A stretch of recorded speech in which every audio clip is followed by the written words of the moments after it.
Salam sejahtera Malaysia. Denyut nadi suara rakyat bergema di channel ini. Sebelum kita mulakan berita pada hari ini, jangan lupa tekan butang subscribe, like dan share. Sila tinggalkan komen anda. Denyut nadi suara rakyat terus bergema di channel ini. Salam sejahtera Malaysia. Denyut nadi suara rakyat bergema di channel ini. Saya ingin ucapkan jutaan bilion terima kasih kepada semua yang sudah subscribe di dalam channel kita ini. Dan bagi yang belum subscribe, saya mohon supaya subscribe dan kita jaga kita. Kita harap channel kita akan menjadi cukup besar pada 2023 untuk menjadi suara bagi rakyat Malaysia. Keluarga Altantuya disahkan telah menang saman kerajaan sebanyak 5 juta, Telah menang saman kerajaan 5 juta. Wow, ini satu perkara yang amat mengejutkan. Tapi tahniah diucapkan kepada keluarga Altantuya yang telah menang saman kerajaan 5 juta ringgit Malaysia. Mahkamah Tinggi di sini pada Jumaat yang lalu telah membenarkan saman yang difailkan oleh keluarga model Mongolia, iaitu Altantuya Saribu, berhubung kematian wanita itu pada 2006 yang lalu, terhadap 4 defendant termasuklah kerajaan Malaysia. Hakim iaitu Datuk Wazir Alam Maidin Mera yang kini Hakim Mahkamah Rayuan di Putrajaya memutuskan demikian ketika prosiding dijalankan menerusi aplikasi Zoom. Ketika membaca keputusan penghakimannya, beliau berkata keputusan itu dibuat selepas mendapati keluarga model Mongolia selaku plaintiff pertama hingga ketiga berjaya membuktikan kes mereka terhadap defendant kedua dan ketiga. Berdasarkan fakta dan undang-undang, kerajaan selaku defendant keempat merupakan majikan kepada defendant pertama dan kedua, bertanggungjawab terhadap tindakan mereka yang mencabuli undang-undang, katanya. Tambahnya lagi, mereka telah menjalankan tugas sebagai pegawai polis. Telah menggunakan sumber yang disediakan oleh Polis Diraja Malaysia dan penghakiman dibuat atas liability terhadap keempat-empat defendant, katanya lagi.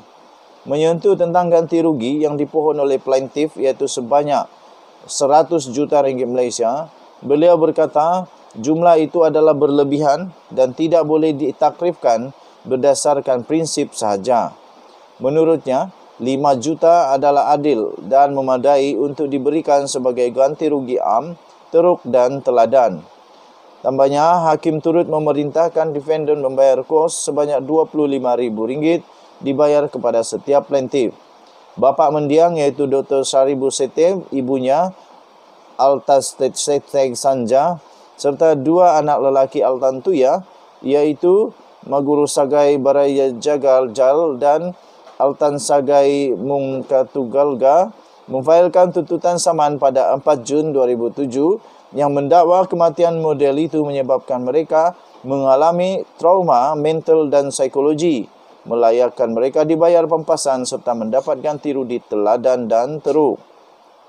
Mereka telah menamakan 2 bekas anggota unit tindakan khas UTK, Chief Inspector Azilah Hadri dan Kopral Sirul Azal Umar, penganalisis politik Abdul Razak Baginda dan kerajaan masing-masing defendant pertama hingga keempat.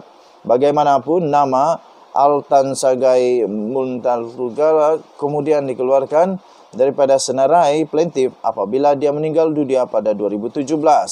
Seramai 26 saksi plaintiff termasuk bapa serta anak kandung Altantuya memberi keterangan dalam perbicaraan itu yang bermula pada 2019 yang lalu.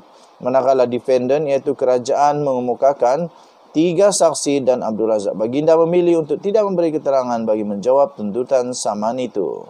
Kita jumpa lagi. Bye-bye. Salam sejahtera Malaysia. Selamat pagi tuan-tuan dan puan-puan yang dihormati sekalian. Wow, hujan yang deras sekarang ini di tempat kami. Tanda rahmat, tanda berkat pada hari ini. Tuan-tuan dan puan-puan yang dihormati sekalian, Denyut Nadi Suara Rakyat bergema di channel ini. Satu kejutan berlaku, permuafakatan. GPS berhak tarik sokongan jika hak Sarawak dicabar, kata Fazrudin. Wow, Adakah ini satu petanda ataupun satu amaran yang paling kencang, paling keras, paling tuntas dan amaran supaya Datuk Seri Anwar Ibrahim betul-betul mengingat bahawa jangan cabar Sarawak. Gabungan Parti Sarawak GPS berhak menarik sokongannya daripada kerajaan perpaduan pada bila-bila masa sekiranya hak Sarawak dicabar atau statusnya dipersoalkan. Demikian kata Ketua Setiausaha Politik di Jabatan Primer Sarawak, Fazruddin Abdul Rahman. Beliau merujuk kepada perjanjian persefahaman yang telah ditandatangani oleh parti-parti yang membentuk kerajaan perpaduan termasuklah GPS di Putrajaya pada Jumaat yang lalu. Jelas Fazruddin, persefahaman itu hanya berfungsi untuk memeteraikan pembentukan kerajaan perpaduan yang dipimpin oleh Perdana Menteri Datuk Seri Anwar Ibrahim sehingga akhir panggal berada dalam keadaan yang stabil. Kata Fazruddin, perjanjian tersebut antara lain bertujuan untuk menggariskan komitmen pihak-pihak yang membentuk kerajaan perpaduan untuk melindungi perlembagaan persekutuan, rukun negara, pengasingan kuasa, tadbir urus yang baik serta persamaan taraf di antara Semenanjung Malaysia, Sabah dan Sarawak. Katanya, pada masa yang sama, ia memastikan kerajaan perpaduan yang dibentuk akan stabil kerana parti-parti dalam kerajaan terikat untuk menyokong Perdana Menteri dalam meluluskan rang undang-undang di Parlimen, ujarnya lagi. Pada masa yang sama, Fazruddin turut menjelaskan bahawa perjanjian persefahaman yang ditandatangani itu tidak bermakna GPS hilang status berkecuali.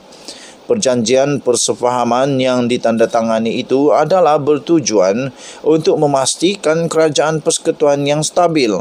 GPS masih GPS, katanya, dan ia bukan sebahagian daripada Pakatan Harapan. Tambahnya lagi, kerajaan ini bukan kerajaan persekutuan Pakatan Harapan, tetapi ia adalah kerajaan yang dibentuk oleh himpunan parti yang mempunyai objektif yang sama, iaitu untuk membawa kestabilan kepada negara, katanya lagi.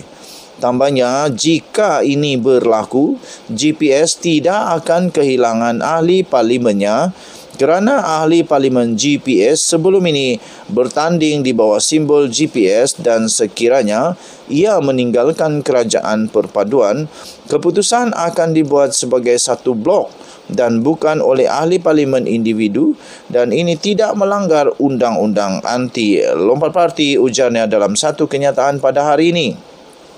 Fazruddin yang juga adalah ahli Dewan Undangan Negeri Adun Tupong merangkap ahli Majlis Tertinggi Parti Pesaka Bumiputra Bersatu atau PBB mengiktiraf sokongan diberikan oleh Perdana Menteri dalam mengetengahkan perkara yang tidak dapat diselesaikan berkaitan Perjanjian Malaysia 1963 atau MA63 untuk Sarawak dan Sabah. Katanya, Datuk Seri Anwar Ibrahim telah memberikan mandat penuh kepada Timbalan Perdana Menteri Datuk Seri Fadila Yusof untuk tuntutan MA63 yang tertunggak ini diselesaikan secepat mungkin dan kami menjangkakan pemulihan hak-hak yang terhakis kepada Sarawak, katanya lagi.